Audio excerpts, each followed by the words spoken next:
Kabanata 4, ang mga Waldenses.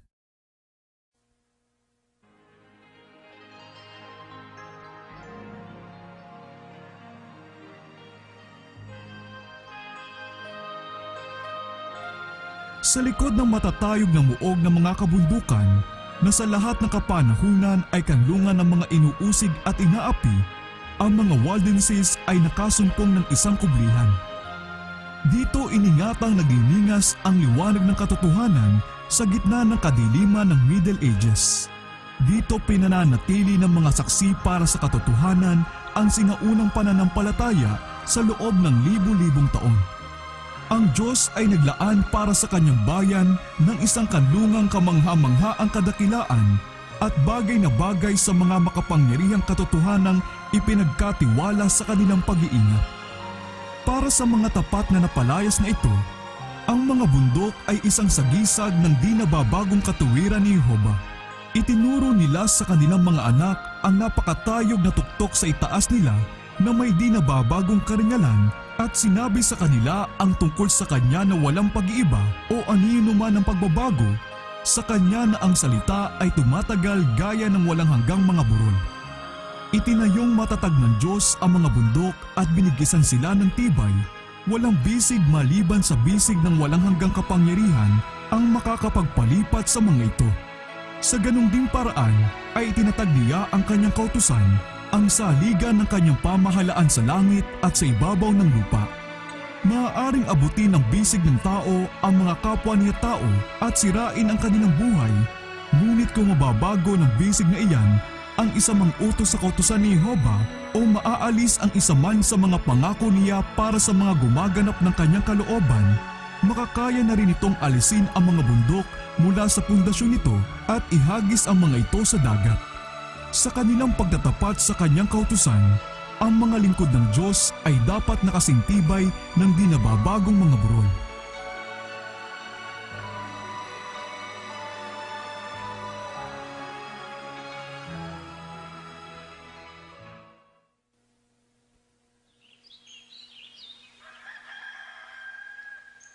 Sa gitna ng kadilimang na malagi sa lupa, noong mahabang panahon ng paghahari ng kapapahan, ang liwanag ng katotohanan ay hindi kayang mapawi ng lubusan. Sa bawat panahon ay merong mga saksi para sa Diyos, mga taong pinakaingatan ang pagsampalataya kay Kristo bilang tanging tagapamagitan ng Diyos at ng tao na pinanghawakan ng Biblia bilang tanging tungtunin ng buhay at ipinangilin ang tunay na Sabat. Kung gaano kalaki ang utang ng sanglibutan sa mga taong ito ay hindi malalaman ng lahat ng susunod na lahi. Sila'y tinawag ng mga erehe, ang kanilang mga hangarin ay tinuligsa, ang kanilang mga pagkatao ay siniraan, at ang kanilang mga sinulat ay sinugpo, pinasinungalingan o kaya'y pinagpupunit. Ngunit sila'y tumayong matatag, at sa paglipas ng panahon ay pinanatili ang kanilang pananampalataya sa kalinisan nito bilang isang banal na pamana sa mga susunod na henerasyon. Ang mga Waldenses ay isa sa mga unang tao sa Europa na nagkaroon ng isang sali ng banal na kasulatan. Daang-daang mga taon pa bago ang Reformasyon, nagkaroon na sila ng manuskrito ng Biblia na nasa sarili nilang wika. Nasa kanila ang katotohanang dalisay at ito ang dahilan kung bakit sila'y naging natatanging tuon ng pagkamuhi at pag-uusig. Ipinahayag nila na ang simbahan ng Roma ay ang tumalikod na Babylonia ng Apokalipsis at kahit manganib ang kanilang buhay, sila'y nanindigan upang labanan ang mga katiwalian nito.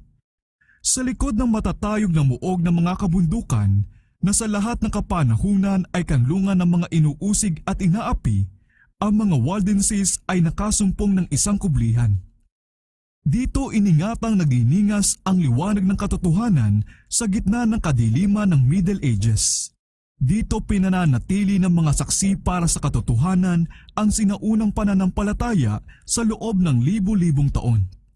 Mula pagkabata, ang mga kabataan ay tinuturuan sa mga kasulatan at tinuruang ituring na may kabanalan ang mga sinasabi ng kautusan ng Diyos. Bibihira ang mga kopya ng Biblia, kaya ang mga napakahalagang salita nito ay sinasaulo. Marami ang nakakabigkas ng malalaking bahagi kapwa ng luma at bagong tipan. Sila'y napakaagang tinuruan na humawak ng mga responsibilidad na bantayan ang pagsasalita at unawain ang karunungan ng pagiging tahimik. Ang isang walang ingat na salita na di sinasadyang nabanggit sa pandinig ng kanilang mga kaaway ay maaaring magsapanganib hindi lamang sa buhay na nagsalita kundi pati na sa buhay ng daang-daan niyang kapatiran sapagkat gaya ng mga asong gubat na naghahanap ng kanilang mabibiktima ay tinutugis ng mga kaaway ng katotohanan yung mga nangangahas na mag-angkin ng kalayaan sa pananampalatayang pangrelihiyon. Ang nakita sa hinaharap ng mga kabataang tumanggap ng ordinasyon sa banal na katungkulan ay hindi ang pag-asa sa makalupang kayamanan at kaluwalhatian kundi isang buhay ng paggawa at panganib at posibleng kapalaran pa nga ng isang martir. Ang mga misyonero ay lumalabas ng dala-dalawa tulad ng pagsugo ni Jesus sa kanyang mga alagad. Sa bawat kabataan ay karaniwang isinasama ang isang meron ng edad at karanasan at ang kabataan ay nasa ilalim ng patnubay ng kanyang kasama na siyang responsable sa pagsasanay sa kanya na ang tagubilin ay dapat niyang pakinggan. Ang mga magkamagagawang ito ay hindi laging magkasama ngunit malimit na nakikita para sa pananalangin at pagpapayuhan. Sa gayon ay pinalalakas ang isa't isa sa pananampalataya. Ang ipaalam ang layunin ng kanilang misyon ay titiyak sa kabiguan nito. Kaya maingat nilang ikinubli ang tunay nilang pagkatao. Bawat ministro ay may kaalaman sa ilang hanap buhay o trabaho at isinagawa ng mga misyonero ang kanilang gawain na nagkukubli sa sekular na gawain. Malimit ay pinipili nila ang pagiging negosyante o tagapaglako. Nagdala sila ng mga seda, ng mga alahas at iba pang mga kalakal na sa mga panahong iyon ay hindi madaling mabili maliban na lang sa mga malalayong pamilihan at sila'y malugod na tinatanggap bilang mga negosyante kung saan ay tinanggihan sana sila bilang mga misyonero. Wiley, Book 1, Chapter 7. Sa lahat ng sandali ay nakataas sa Diyos ang kanilang mga puso para sa karunungan na maibigay ang kayamanang mas mahalaga pa kaysa ginto o mga hiyas. Palihim silang nagdadala ng mga kopya ng Biblia, buo man o kahit kapiraso lang, at kapag nagkaroon ng pagkakataon, tinatawag nila ang pansin ng kanilang mga mamimili sa mga sulat kamay na ito. Madalas na ang interes na makabasa ng salita ng Diyos ay napupukaw sa ganun at ang ilang kapiraso ay malugod na iniiwan sa mga gustong tumanggap nito.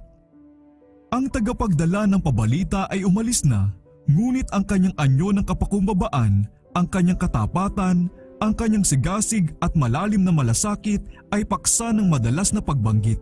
Sa maraming pagkakataon ay hindi nagtatanong ang kanyang mga tagapakinig kung saan siya galing at kung saan siya papunta. Sa maraming pagkakataon, ang tagapagdala ng katotohanan ay hindi na nakikita uli. Nagtungo na siya sa ibang bayan o kaya ginugol na niya ang kanyang buhay sa hindi malamang Bartolina o baka ang kanyang mga buto ay namumuti na sa lugar kung saan siya'y sumaksi para sa katotohanan. Ngunit ang mga salitang kanyang iniwan ay hindi mahadlangan. Ginagawa ng mga ito ang kanilang gawain sa puso ng mga tao. Ang pinagpalang resulta ay lubos na malalaman lamang sa araw ng paghukom.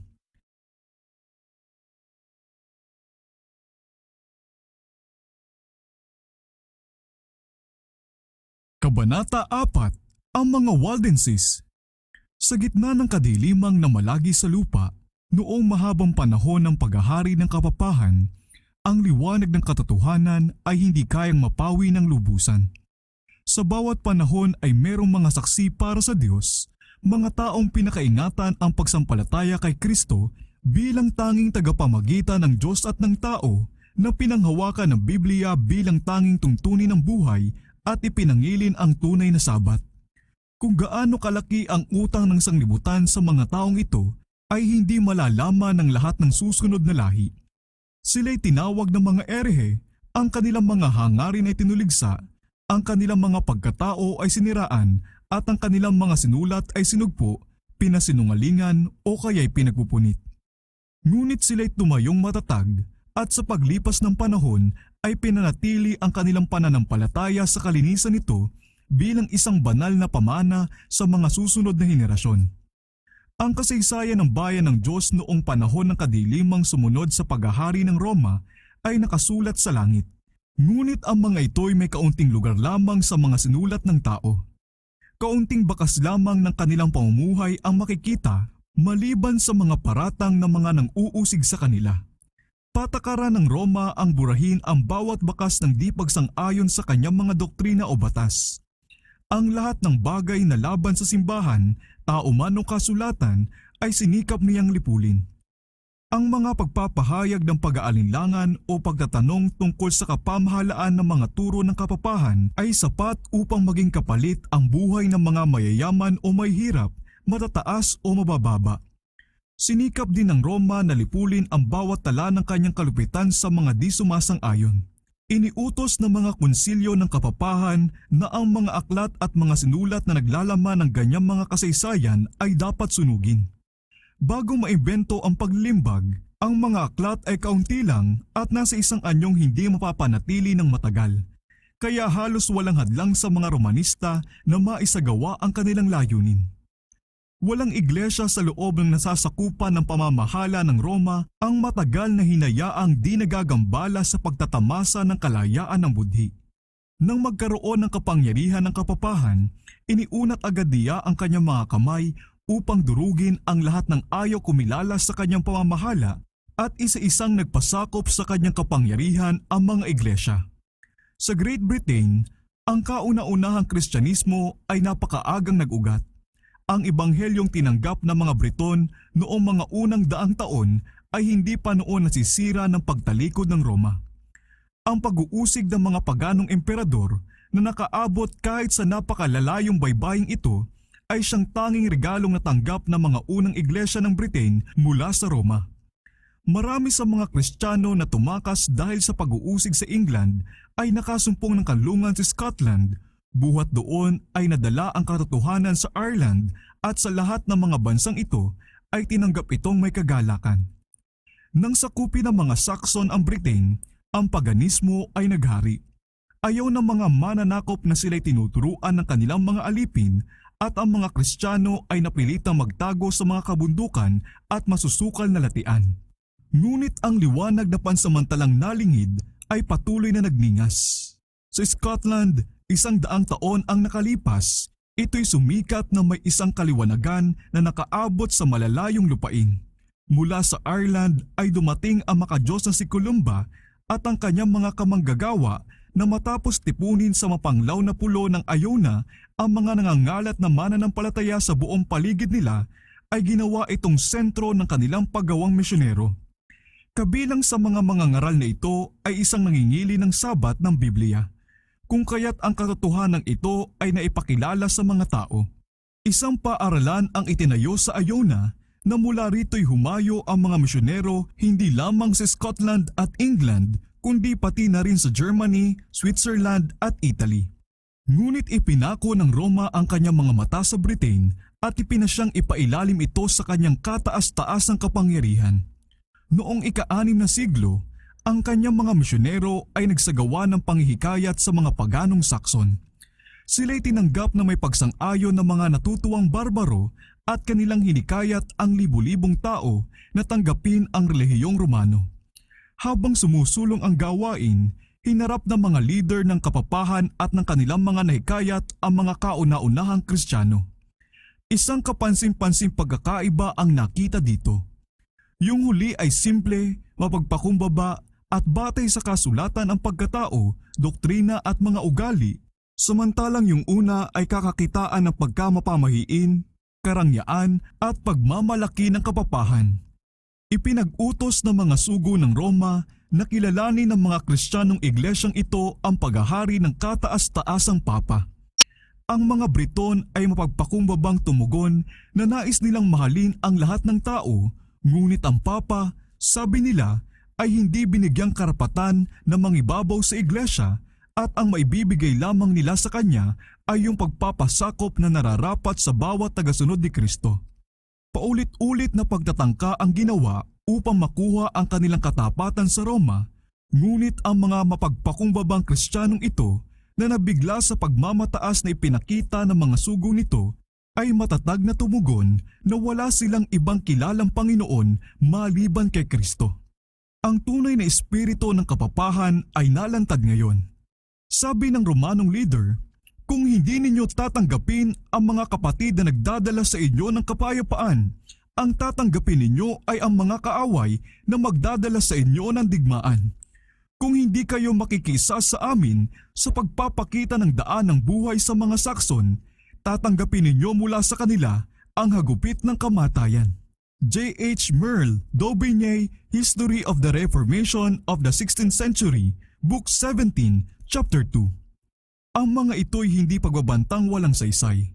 Ang digmaan, sabuatan at pandaraya ay ginamit laban sa mga saksing ito ng pananampalatayang ayon sa Biblia hanggang sa malipol ang mga iglesia sa Britain o mapilitang magpasakop sa kapangyarihan ng Papa.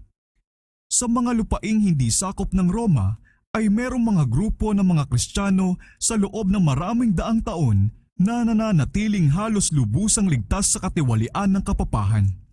Sila'y napapalibutan ng paganismo at sa paglipas ng mga panahon ay naapektuhan ng mga kamalian nito, ngunit sila'y nagpatuloy na ituring ang Biblia bilang siyang tanging panuntunan ng pananampalataya at nanindigan sa maraming katotohanan nito. Ang mga Kristiyanong ito ay naniniwala sa panghabang panahong pag-iral ng kautusan ng Diyos at ipinangingilin nila ang Sabat ng ika-4 na utos. Ang mga iglesyang nanghawak sa pananampalataya at pamumuhay na ito ay nabuhay sa gitnang Afrika at sa gitna ng mga Armenian sa Asia.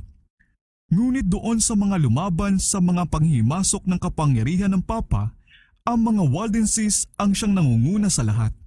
Mismong sa lupain kung saan inilagay ng kapapahan ang luklukan nito, doon pinakamatatag na nilabanan ang kasinungalingan at katiwalian nito. Sa loob ng daang-daang taon ay napanatili ng mga iglesia sa Piedmont ang kanilang kalayaan, ngunit sa wakas ay dumating din ang panahon na ipinagpilitan ng Roma ang pagpapasakop nila. Pagkatapos ng mga walang saysay na pakikipagpunyagi laban sa kalupitan ng Roma, ang mga pinuno ng mga iglesyang ito ay atubiling kinilala ang paghahari ng kapangyarihan na tila pinag-uukulan ng paggalang ng buong sanglibutan. Gayunman, merong ilang tumangging magpasakop sa kapamahalaan ng Papa o ng matataas na alagad ng simbahan. Buo ang loob nila na panatilihin ang kanilang katapatan sa Diyos at ingatan ang kalinisan at kasimplihan ng kanilang pananampalataya. Isang paghihiwalay ang naganap. Yung mga dating nanindigan sa sinaunang pananampalataya ay umurong na ngayon.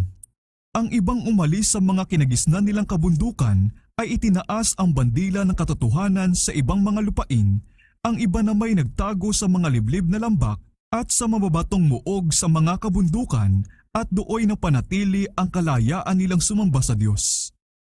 Ang pananampalataya na sa loob ng maraming daan taon ay pinanghawakan at itinuro ng mga Kristiyanong Waldensian ay may malaking pagkakaiba sa mga maling doktrinang lumalabas sa Roma. Ang kanilang paniniwala sa relihiyon ay nakabatay sa nasusulat na salita ng Diyos, ang tunay na panuntunan ng Kristyanismo.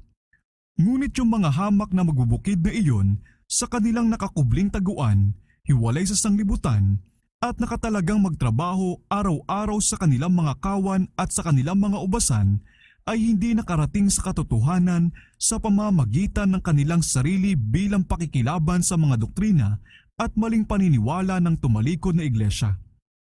Ang kanilang pananampalataya ay hindi pananampalatayang katatanggap pa lang. Ang kanilang paniniwalang pangrelihiyon ay pamana sa kanila ng kanilang mga magulang. Kanilang ipinaglaban ang pananampalataya ng iglesia ng mga apostol, ang pananampalataya na minsan ang ibinigay sa mga banal. Judas 3. Ang iglesia sa ilang at hindi ang mapagmataas na pamunuan na nakaluklok sa tanyag na kabisera ng sanglibutan ang siyang tunay na iglesia ni Kristo, ang tagapagbantay ng kayamanan ng katotohanan na ipinagkatiwala ng Diyos sa kanyang bayan para ibigay sa sanglibutan. Kasama sa mga pangunahing dahilan na nauwi sa paghiwalay ng tunay na iglesia sa Roma ay ang galit ng Roma sa Sabat ng Biblia. Gaya ng inihula sa propesiya, ibinagsak ng kapangyarihan ng kapapahan ang katotohanan sa lupa. Ang kautusan ng Diyos ay niyurakan sa alikabok, samantalang ang mga tradisyon at mga kaugalian ng tao ay itinaas. Ang mga iglesia na nasa ilalim ng pamamahala ng kapapahan ay maagang pinilit na igalang ang linggo bilang isang banal na araw. Sa gitna ng laganap na kamalian at pamahiin, marami kahit sa tunay na bayan ng Diyos ang talagang nalito anupat samantalang ipinangingilin nila ang Sabat ay tumigil din sila sa pagtratrabaho kung linggo. Ngunit hindi rito nasiyahan ang mga leader ng kapapahan. Kanilang ipinag-utos na hindi lang dapat pabanalin ang linggo, kundi ang Sabat ay lapastanganin at kanilang tinuligsa sa pinakamasasakit na pananalita yung mga mangangahas na pakitaan ito ng paggalang.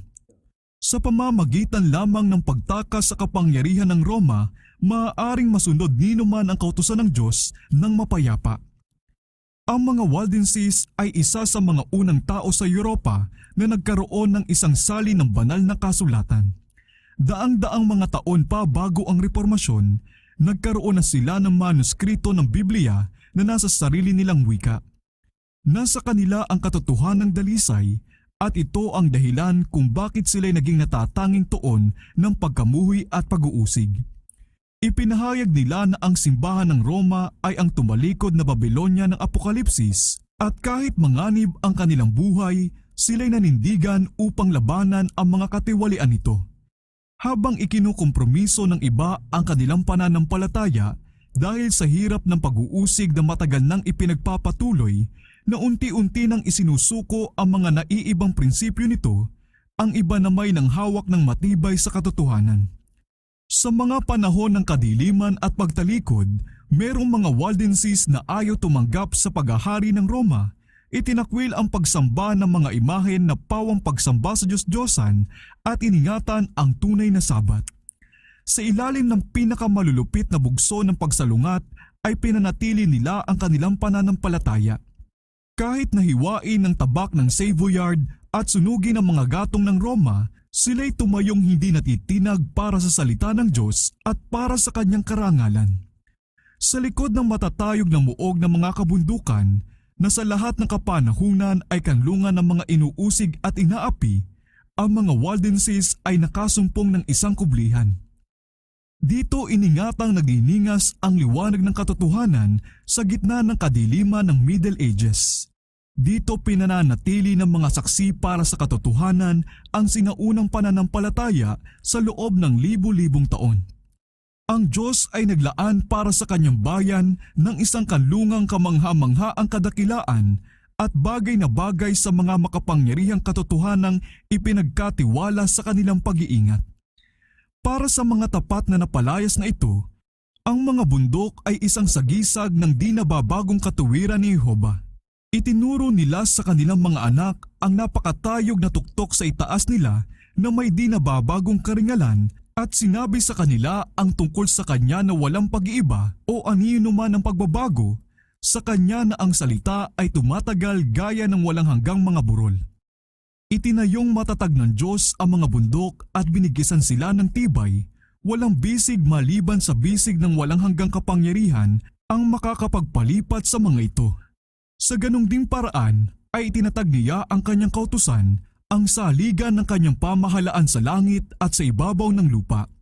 Maaaring abutin ng bisig ng tao ang mga kapwa niya tao at sirain ang kanilang buhay, ngunit kung mababago ng bisig na iyan ang isa mang utos sa kautusan ni Jehovah o maaalis ang isa man sa mga pangako niya para sa mga gumaganap ng kanyang kalooban, makakaya na rin itong alisin ang mga bundok mula sa pundasyon nito at ihagis ang mga ito sa dagat.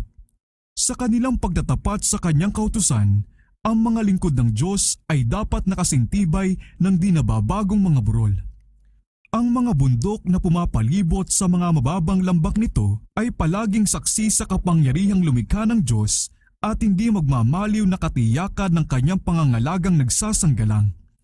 Ang mga manglalakbay na iyon ay natutunang mahalin ang mga tahimik na simbolo ng presensya ni Jehovah. Hindi sila nagreklamo dahil sa mga kahirapan ng kanilang kapalaran, hindi sila naging malungkot sa gitna ng mga kapanglawan sa kabundukan. Pinasalamatan nila ang Diyos sa paglalaan para sa kanila ng isang kanlungan mula sa galit at kalupitan ng mga tao. Sila'y nagagalak sa kanilang kalayaang sumamba sa harap niya. Kadalasan, kapag tinutugis ng kanilang mga kaaway, ang tibay ng mga burol ay napapatunayang matatag na sanggalang. Mula sa maraming matatayog na malalaking bato, sila'y umaawit ng papuri sa Diyos at hindi mapatigil ng mga kawal ng Roma ang mga awitan nila ng pasasalamat. Dalisay, simple at maalab ang kabanalan ng mga tagasunod na ito ni Kristo. Ang mga prinsipyo ng katotohanan ay pinahalagahan nila ng higit kaysa mga bahay at mga lupain, mga kaibigan, kamag-anak at kahit sa buhay nila mismo. Ang mga prinsipyong ito ay masigasig nilang sinikap na maikintal sa puso ng mga kabataan. Mula pagkabata, ang mga kabataan ay tinuturuan sa mga kasulatan at tinuruang ituring na may kabanalan ang mga sinasabi ng kautusan ng Diyos. Bibihira ang mga kopya ng Biblia, kaya ang mga napakahalagang salita nito ay sinasaulo. Marami ang nakakabigkas ng malalaking bahagi kapwa ng luma at bagong tipan. Ang mga kaisipan tungkol sa Diyos ay iniuugnay kapwa sa napakagandang tanawin ng kalikasan at sa mga simpleng pagpapala sa araw-araw na buhay.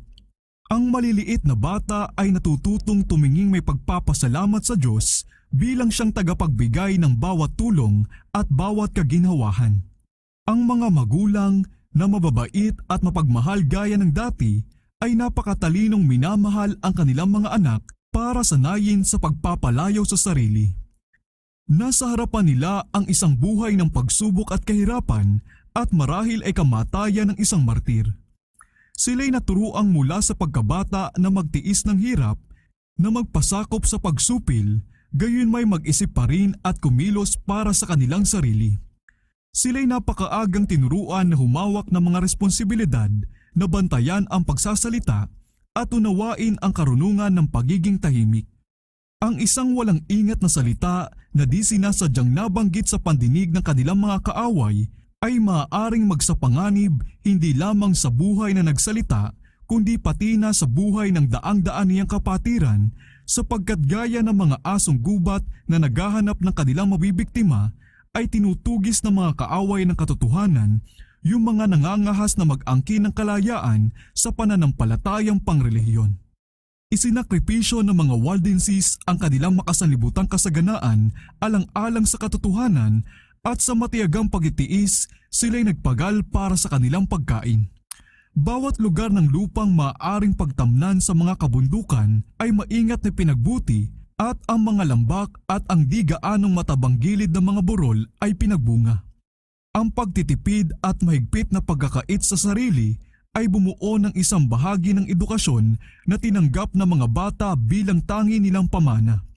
Sila'y tinuruan na ginawa ng Diyos ang buhay bilang isang disiplina at ang kanilang mga kailangan ay masasapatan lamang sa pamamagitan ng personal na paggawa sa pagpaplano para sa hinaharap, pag-aasikaso at pananampalataya. Ang pamamaraan ay matrabaho at nakakapagod, ngunit ito'y kapaki-pakinabang na sadyang kailangan ng tao sa nagkasalang kalagayan niya, paaralang inilaan ng Diyos para sa pagsasanay at paghubog sa Kanya.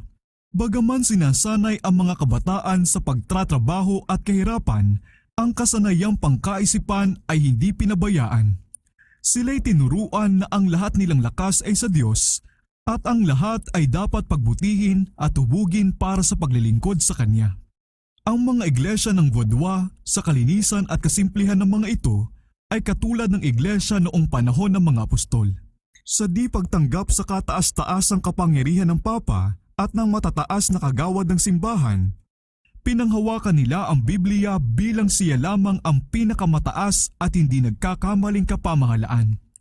Ang kanilang mga pastor, di gaya ng mga mapagmataas na pari ng Roma, ay sumusunod sa halimbawa ng kanilang guro na naparito hindi upang paglingkuran kundi upang maglingkod. Marcos 10:45.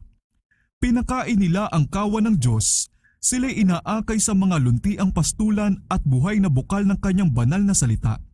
Kabaligtaran ng mga monumento ng karangyaan at pagmamataas ng tao, ang mga taong ito ay nagtitipon hindi sa mararangyang simbahan o mariringal na katedral, kundi sa ilalim ng lilim ng mga bundok, sa mga lambak ng Alps o kapag panahon ng panganib ay sa ilang matibay at mabatong muog upang makinig ng mga salita ng katotohanan mula sa mga lingkod ni Kristo.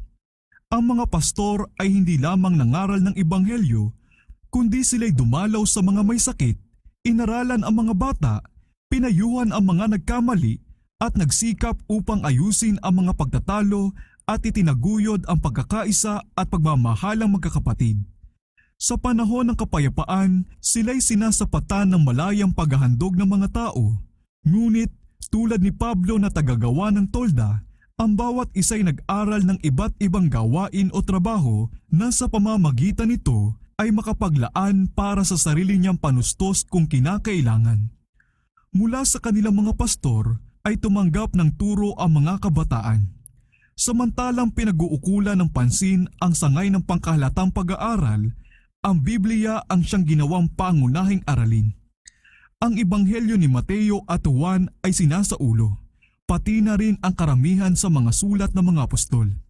Ginamit din ang mga ito sa pagkopya ng banal na kasulatan. Ang iba sa mga sulat kamay ay naglalaman ng buong Biblia, ang iba na may maiiksing napili lamang kung saan ay idinadagdag ng mga kayang magpaliwanag ng kasulatan ang ilang simpleng paliwanag sa talata. Sa gayon ay nailabas ang mga kayamanan ng katotohanang matagal nang itinatago ng mga nagsisikap na itaas ang kanilang sarili higit sa Diyos. Sa pamamagitan ng matiyaga at walang kapagurang paggawa na kung minsay sa malalalim at madidilim na kuweba sa lupa, sa pamamagitan ng liwanag ng mga sulo, ang banal na kasulatan ay naisulat, talata sa talata, kapitulo sa kapitulo. Ganyan nagpatuloy ang gawain na ang hayag na kalooban ng Diyos ay nagliliwanag gaya ng purong ginto, kung mas gaano kaliwanag, kalinaw at kamakakapangyarihan dahil sa mga pagsubok na dinanas alang-alang dito, ay tanging yung mga sangkot lamang sa gawaing ito ang makakaalam. Pinaliligiran ng mga anghel mula sa kalangitan ang mga tapat na manggagawang ito. Hinimok ni Satanas ang mga parit obispo ng kapapahan na ibaon ang salita ng katotohanan sa ilalim ng basura ng kamalian, maling paniniwala at pamahiin, ngunit sa isang pinakakahangahangang paraan, ito'y naingatang dalisay sa buong panahon ng kadiliman. Hindi nito taglay ang tatak ng tao, kundi ang tatak ng Diyos.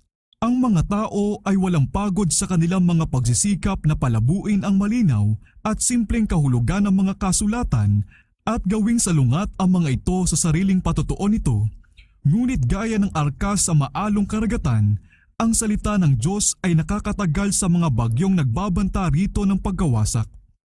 Kung paanong ang minahan ay may mayayamang bitak ng bato na puno ng mga ginto at pilak na nakatago sa ilalim ng lupa, para ang lahat ng gustong makatuklas na mahalagang imbak nito ay dapat magukay, ganon din naman ang banal na kasulatan ay may mga kayamanan ng katotohanan na nahahayag lamang sa mga masikap, mapagpakumbaba at mapanalangining naghahanap dito. Binalangkas ng Diyos ang Biblia upang maging araling aklat para sa lahat ng tao, sa pagkabata, pagiging kabataan at kahustuhang gulang at upang pag-aralan sa lahat ng panahon. Ibinigay niya ang kanyang salita sa mga tao bilang kapahayagan ng kanyang sarili. Bawat bagong katotohanang naunawaan ay isang sariwang paghahayag sa karakter ng may akda nito. Ang pag-aaral ng kasulatan ay siyang pamamaraang itinalaga ng Diyos upang dalhin ang mga tao sa mas malapit na ugnayan sa lumikha sa kanila at upang bigyan sila ng mas malinaw na kaalaman tungkol sa kanyang kalooban. Ito ang paraan ng komunikasyon sa pagitan ng Diyos at ng tao. Samantalang pinahalagahan ng mga Waldenses ang pagkatakot sa Diyos bilang pasimula ng karunungan, hindi sila bulag sa kahalagahan ng pakikiharap sa sanglibutan, ng kaalaman sa mga tao at sa aktibong buhay para sa pagpapalawak ng isipan at pagpapatalas ng pangunawa. Mula sa kanilang mga paaralan sa kabundukan, ang iba sa mga kabataan ay ipinadadala sa mga institusyon ng pag-aaral sa mga lungsod ng France at Italy kung saan ang larangan ng pag-aaral, pag-iisip at obserbasyon ay mas malawak kaysa katutubong kabundukan nila. Ang mga kabataang ipinadala ng ganyan ay lantad sa mga tukso, nasaksihan nila ang mga bisyo, Nakaharap nila ang mga tusong kinatawan ni Satanas na nagigiit sa kanila ng mga pinakatusong maling paniniwala at pinakamapapanganib na pandaraya. Ngunit ang kanilang edukasyon mula sa pagkabata ay may katangiang maghahanda sa kanila sa lahat ng ito. Sa mga paaralang pinapasukan nila ay hindi sila dapat magtiwala kanino man. Ang kanilang mga kasuotan ay sadyang ginawa upang itago ang kanilang pinakadakilang kayamanan, ang mahalagang manuskrito ng kasulatan. Ang mga ito na bunga ng mga buwan at mga taong pagpapasakit ay daladala nila, at kapag magagawa nila ng hindi mapapaghinalaan, maingat nilang inilalagay ang ilang bahagi nito sa mapapansin ng mga taong mukhang bukas ang puso sa pagtanggap ng katotohanan. Mula pa sa kandungan ng kanilang ina, ang mga kabataang Waldenses ay sinanay na ang layuning ito ang nasa pananaw na unawaan nila ang kanilang gawain at ito'y tapat nilang isinagawa. Sa mga institusyong ito ng pag-aaral ay may mga nahikayat sa tunay na pananampalataya, at kadalasan ang mga prinsipyo nito ay nakikitang laganap sa buong paaralan, ngunit kahit sa pinakamahigpit na pagsisiyasat ay hindi matunton ng mga lider ng kapapahan ang pinagmulan ng tinatawag nilang erehiya na nakapagpapasama. Ang Espiritu ni Kristo ay espiritong misyonero. Ang pinakaunang udyok ng nabagong puso ay ang dalhin din ng iba sa tagapagligtas. Ganyan ang espiritu ng mga Kristiyanong Vodwa. Nadama nila na ang nais ng Diyos para sa kanila ay higit pa kaysa pagpapanatili lamang ng katotohanan sa kadilisayan nito sa kani-kanilang mga iglesia, na meron silang isang dakilang katungkulan na pagliwanagin ang kanilang ilawan doon sa mga nasa kadiliman. Sa pamamagitan ng napakalakas na kapangyarihan ng salita ng Diyos, sinikap nilang makawala sa pang-aalipin na inilagay ng Roma. Ang mga ministrong Vodwa ay sinanay bilang mga misyonero na ang bawat umaasa makapasok sa ministeryo ay kinakailangan munang magkaroon ng karanasan bilang mga ngaral. Bawat isa'y dapat maglingkod ng 3 taon sa alinmang bukiran ng misyon bago mga siwa ng isang iglesia sa kanyang sariling lugar. Ang paglilingkod na ito, na sa una pa lang ay nangangailangan na ng pagtanggi sa sarili at pagsasakripisyo, ay isang angkop na paghahanda sa buhay ng pastor sa mga panahong iyon na sumubok sa kaluluwa ng mga tao. Ang nakita sa hinaharap ng mga kabataang tumanggap ng ordinasyon sa banal na katungkulan ay hindi ang pag-asa sa makalupang kayamanan at kaluwalhatian, kundi isang buhay ng paggawa at panganib at posibleng kapalaran pa nga ng isang martir. Ang mga misyonero ay lumalabas ng dala-dalawa tulad ng pagsugo ni Jesus sa kanyang mga alagad. Sa bawat kabataan ay karaniwang isinasama ang isang meron ng edad at karanasan, at ang kabataan ay nasa ilalim ng patnubay ng kanyang kasama na siyang responsable sa pagsasanay sa kanya na ang tagubilin ay dapat niyang pakinggan. Ang mga magkamagagawang ito ay hindi laging magkasama, ngunit malimit na nakikita para sa pananalangin at pagpapayuhan. Sa gayon ay pinalalakas ang isa't isa sa pananampalataya. Ang ipaalam ang layunin ng kanilang misyon ay titiyak sa kabiguan nito. Kaya maingat nilang ikinubli ang tunay nilang pagkatao. Bawat ministro ay may kaalaman sa ilang hanap buhay o trabaho, at isinagawa ng mga misyonero ang kanilang gawain na nagkukubli sa sekular na gawain. Malimit ay pinipili nila ang pagiging negosyante o tagapaglako. Nagdala sila ng mga seda, ng mga alahas at iba pang mga kalakal na sa mga panahong iyon ay hindi madaling mabili, maliban na lang sa mga malalayong pamilihan, at sila'y malugod na tinatanggap bilang mga negosyante, kung saan ay tinanggihan sana sila bilang mga misyonero. Wiley, Book 1, Chapter 7. Sa lahat ng sandali ay nakataas sa Diyos ang kanilang mga puso para sa karunungan na maibigay ang kayamanang mas mahalaga pa kaysa ginto o mga hiyas. Palihim silang nagdadala ng mga kopya ng Biblia, buo man o kahit kapiraso lang, at kapag nagkaroon ng pagkakataon, tinatawag nila ang pansin ng kanilang mga mamimili sa mga sulat kamay ni ito. Madalas na ang interes na makabasa ng salita ng Diyos ay napupukaw sa ganun, at ang ilang kapiraso ay malugod na iniiwan sa mga gustong tumanggap nito. Ang gawain ng mga misyonerong ito ay nagsimula sa mga kapatagan at lambak sa paanan ng sarili nilang kabundukan. Ngunit ito'y nakaabot lampas pa sa mga hangganang ito. Nakapaalang at nakasuot ng mga damit na magagaspang at narumihan ng paglalakbay gaya ng kanilang Panginoon, sila'y dumaan sa malalaking lungsod at pinasok ang malalayong lupain. Isinabog nila ang mahalagang binhi kahit saan. Ang mga bahay-sambahan ay nagsulputan sa kanilang mga dinaanan at ang dugo ng mga martir ay sumaksi para sa katotohanan. Ihahayag sa araw ng Diyos ang isang masaganang ani ng mga kaluluwa na natipon sa pamamagitan ng mga paggawa ng mga tapat na taong ito.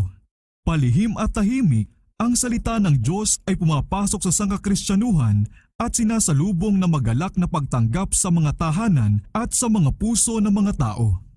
Sa mga Waldenses, ang kasulatan ay hindi lamang kasaysayan ng pakikitungo ng Diyos sa mga tao sa nakaraan at di lang isang paghahayag ng mga responsibilidad at katungkulan sa kasalukuyan, kundi isang pagbubunyag ng mga panganib at kaluwalhatian sa hinaharap.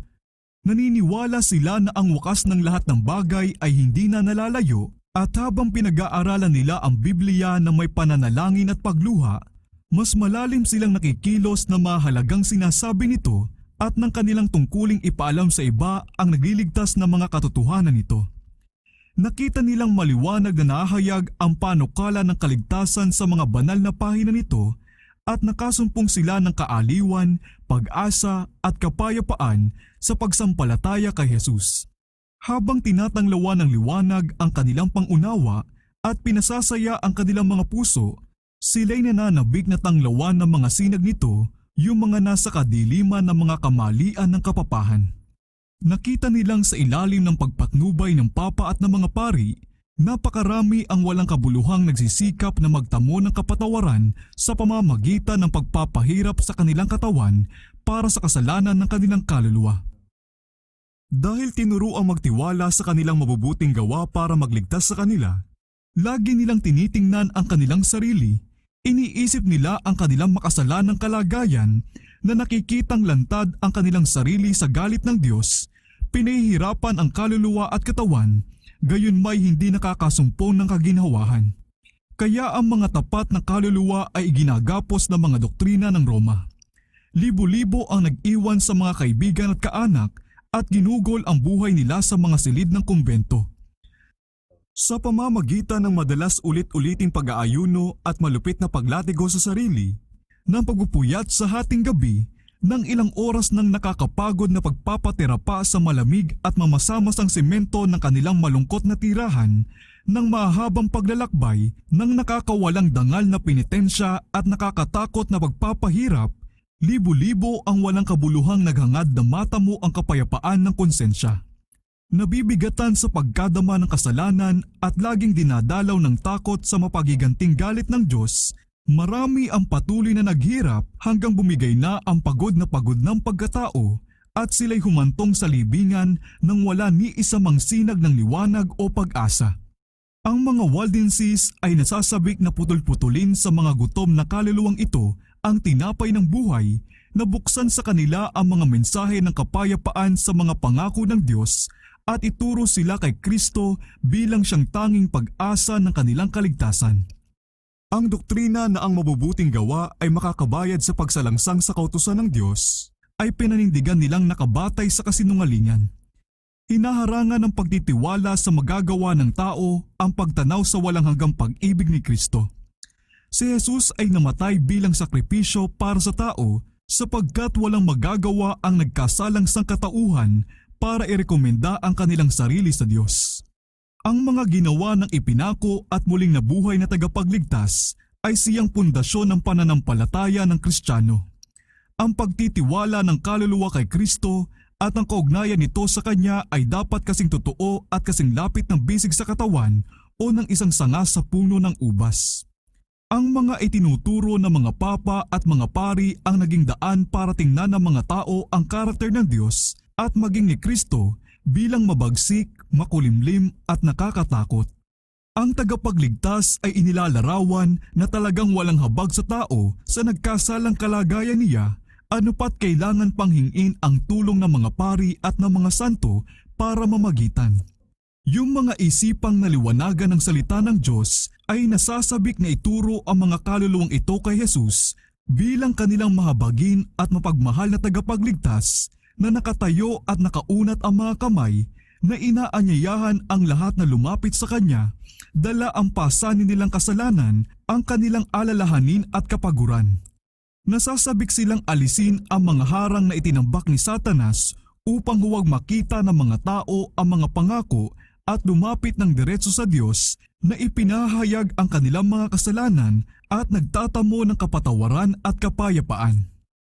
May pananabik na inilahad ng misyonerong Wadwa ang mahalagang katotohanan ng Ebanghelyo sa mga nagsasaliksik na isipan.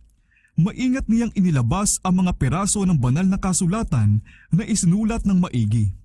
Pinakamalaking kaligayahan niya ang magbigay ng pag-asa sa kaluluwang tapat at binabagabag ng kasalanan na ang nakikita lang ay isang mapaghiganting Diyos na naghihintay na ipatupad ang katarungan. Malimit na nakaluhod, nanginginig ang mga labi at luhaan ng mga mata, inilalahad niya sa kanyang mga kapatid ang mahahalagang pangako na naghahayag sa tanging pag-asa ng makasalanan. Sa gayon, ang liwanag ng katotohanan ay nakapasok sa maraming nadidilimang isipan na hinahawi ang ulap ng kalungkutan hanggang ang araw ng katuwiran ay sumikat sa mga puso na may dalang kagamutan sa kanyang mga sinag. Kadalasan nangyayari na ang ilan sa mga bahagi ng kasulatan ay paulit-ulit na binabasa dahil gusto itong ipaulit ng nakikinig na para bang gusto niyang matiyak sa kanyang sarili na tama nga ang kanyang narinig. Kinasasabi kang ulit-ulitin lalo na ang mga salitang ito. Ang dugo ni Jesus na kanyang anak ang lumilinis sa atin sa lahat ng kasalanan. 1 Juan 1:7. Kung paanong itinaas ni Moises sa ilang ang ahas, kailangan din namang itaas ang anak ng tao upang ang sino mang sumampalataya sa kanya ay magkaroon ng buhay na walang hanggan. Juan 3:14-15. Marami ang hindi nadaya ukol sa mga sinasabi ng Roma. Nakita nila kung gaano kawalang kabuluhan ang pamamagitan ng mga tao o ng mga anghel para sa makasalanan. Nang sumilay ang tunay na liwanag sa kanilang mga isipan, sila'y sumigaw ng may kagalakan. Si Kristo ang aking pari, ang dugo niya ang aking alay, ang kanyang altar ang aking kumpisalan. Lubos nilang ipinagkatiwala ang kanilang sarili sa mga ginawa ni Jesus na inuulit-ulit ang mga salitang ito. Kung walang pananampalataya ay hindi maaring kalugdan ng Diyos. Hebreo 11:6. Walang kaligtasan sa kanino paman sapagkat walang ibang pangalan sa ilalim ng langit na ibinigay sa mga tao na ating ikaliligtas. Gawa 4:12.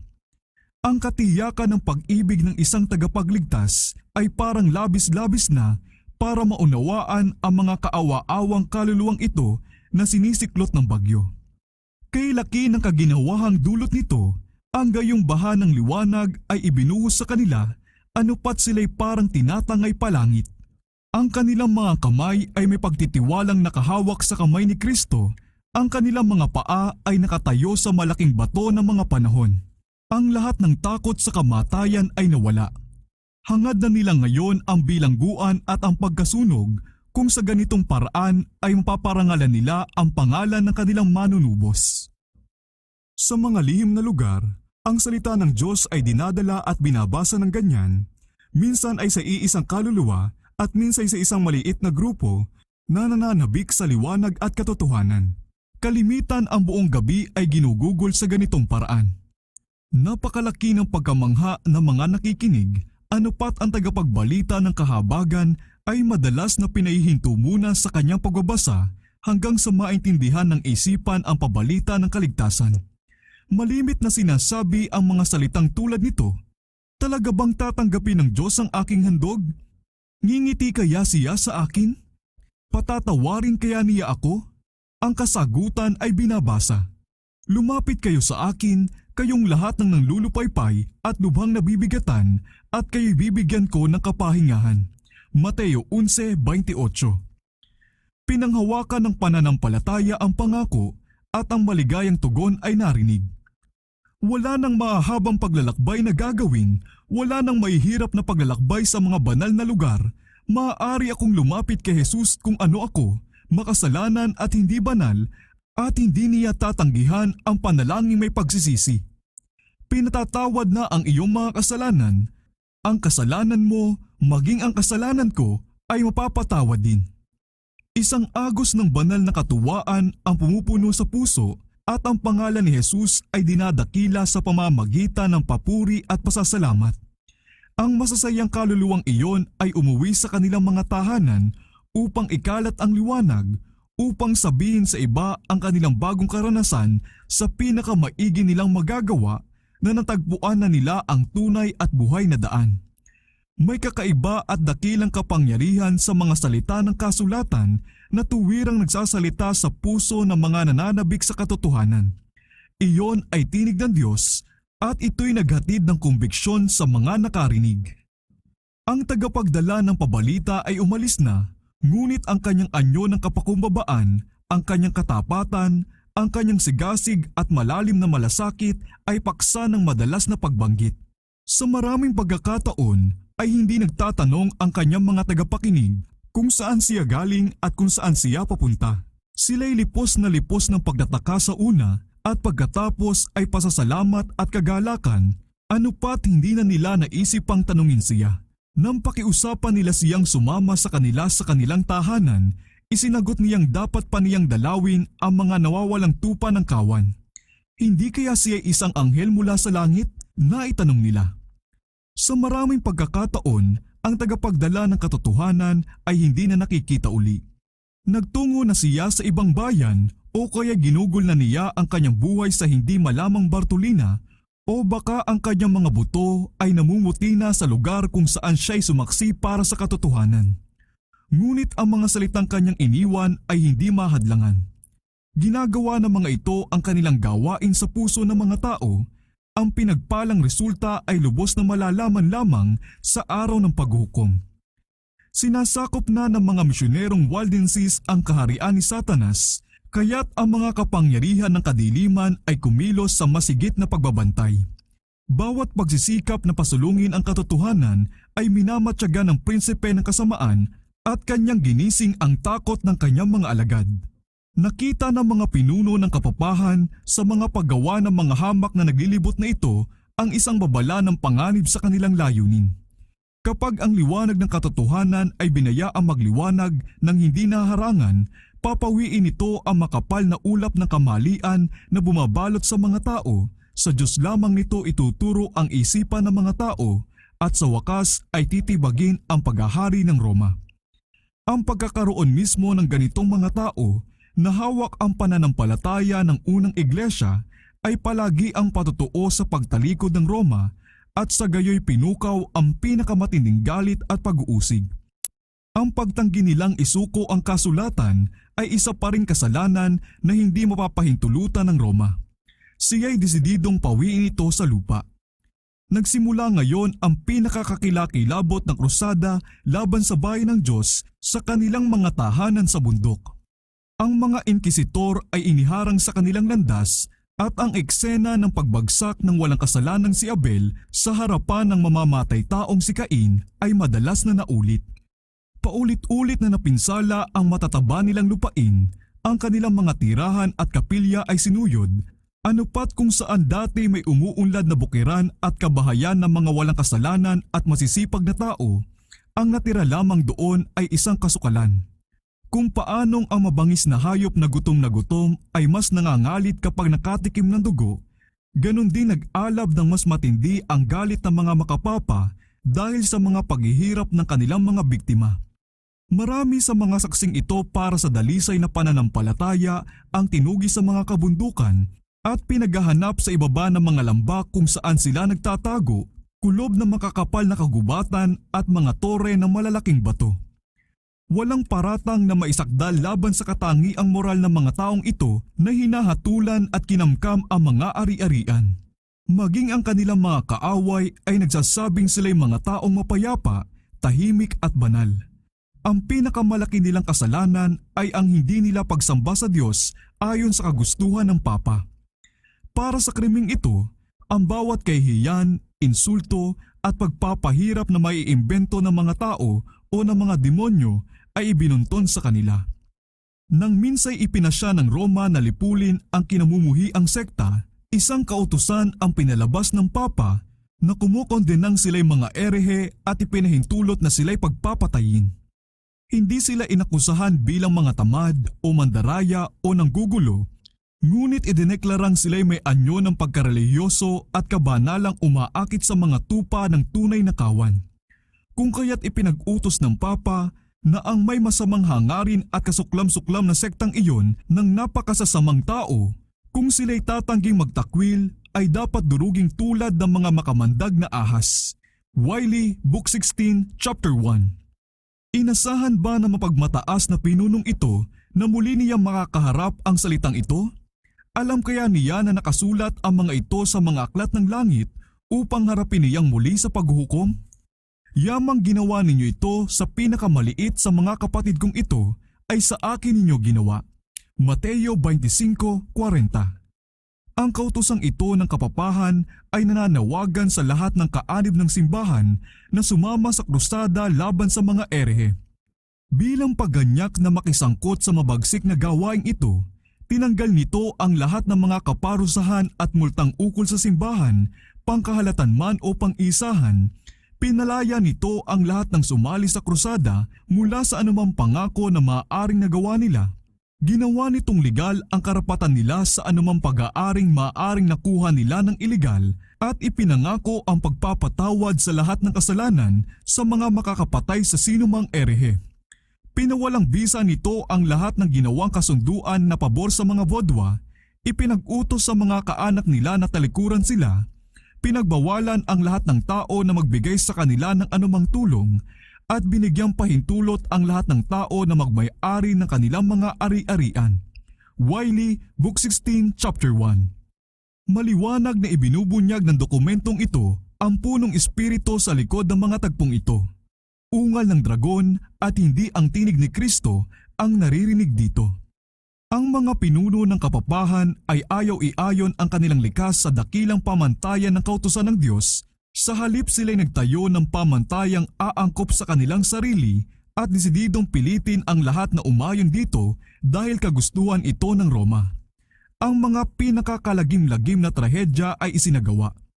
Ginagawa ng tiwali at lapastangang mga pari at mga papa ang gawaing itinalaga ni Satanas sa kanila.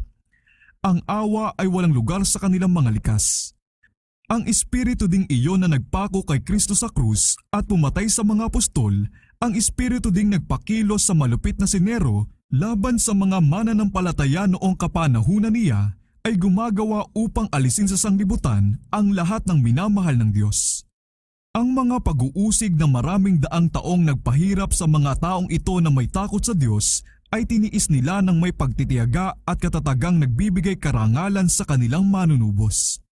Sa kabila ng mga krusada laban sa kanila at sa di makataong pagpatay na kanilang naranasan, patuloy nilang ipinadala ang kanilang mga misyonero upang ikalat ang mahalagang katotohanan. Sila'y tinugis hanggang kamatayan, ngunit diniligan ng kanilang dugo ang binhing inihasik at ito'y hindi nabigong magkaroon ng bunga. Ganyan sumaksi ang mga Waldenses para sa Diyos daang-daang taon pa bago ipinanganak si Luther. Nakakalat sa maraming lupain, kanilang itinanim ang binhi ng reformasyon na nagsimula noong panahon ni Wycliffe na lumago ng malawak at lubos noong panahon ni Luther at dapat isulong hanggang sa katapusan ng panahon nung mga laang magtiis ng lahat ng bagay dahil sa salita ng Diyos at sa patutuo ni Jesus. Apokalipsis 1:9.